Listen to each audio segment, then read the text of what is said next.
Picture चालू करो बे। भारत में ऐसी कोई समस्या नहीं है जिसकी जड़ में नेहरू नहीं है।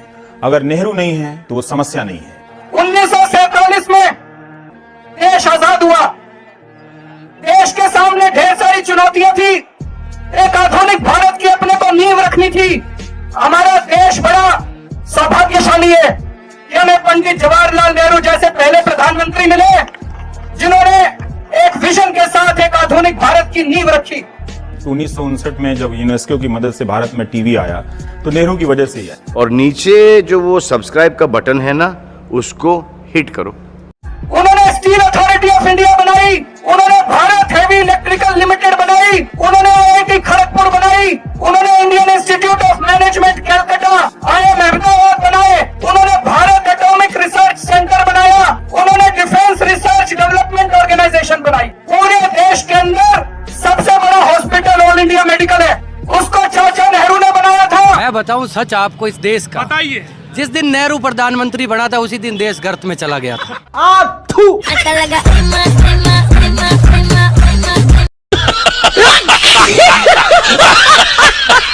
दूसरी चीज आपने कही कि अगर नेहरू प्रधानमंत्री नहीं होते तो कौन होता प्रधानमंत्री? सरदार वल्लभ भाई पटेल होते। आज देश की स्थिति कुछ और होती। अच्छा, कश्मीर समस्या, सही कह रहे हैं। कश्मीर समस्या और हिंदुस्तान के अंदर होता है। आजादी के 70 साल के बाद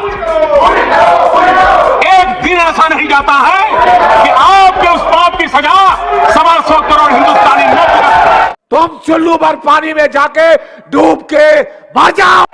आज भी अगर मोदी जी कोई काम नहीं कर पा रहे तो उसमें लगता है कि नेहरू जी का छोड़ा हुआ कुछ है जिसकी वजह से काम वगैरह। हाँ, इतनी प्रॉब्लम क्रिएट करके गए। तो ये आप देख ही रहे हैं कि हर बात में नेहरू की जिस तरह से वापसी हो रही है। एक छोटी सी बात बता देते हैं कि अगर Jawaharlal Nehru ji steel authority of India की जगह मंदिर बना देते तो क्या इस देश का विकास हो सकता था?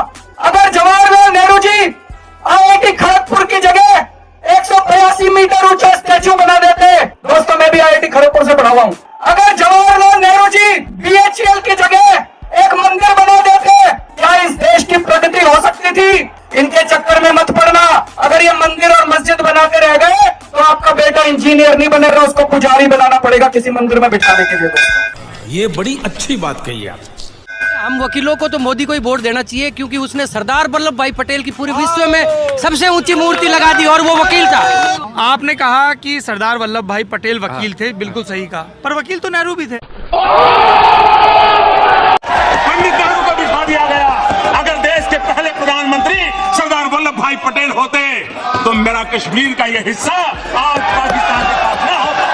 देश में पहले चुनाव कब हुए? अब इतना मेरे को पता नहीं है। ये तो 1952। वो तो देखना और पड़ेगा। सरदार पटेल का देहांत कब हुआ? कब हुआ भाई?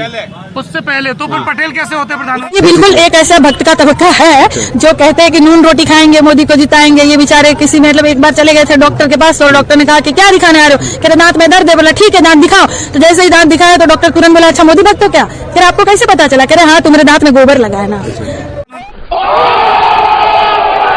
2014 के बाद पब्लिक डिबेट में नेहरू ने ऐसी एंट्री मारी है जैसे कभी किसी जमाने में 2-3 साल के गैप के बाद अचानक अंशुमान गायकवाड़ की टीम इंडिया में वापसी हो जाती।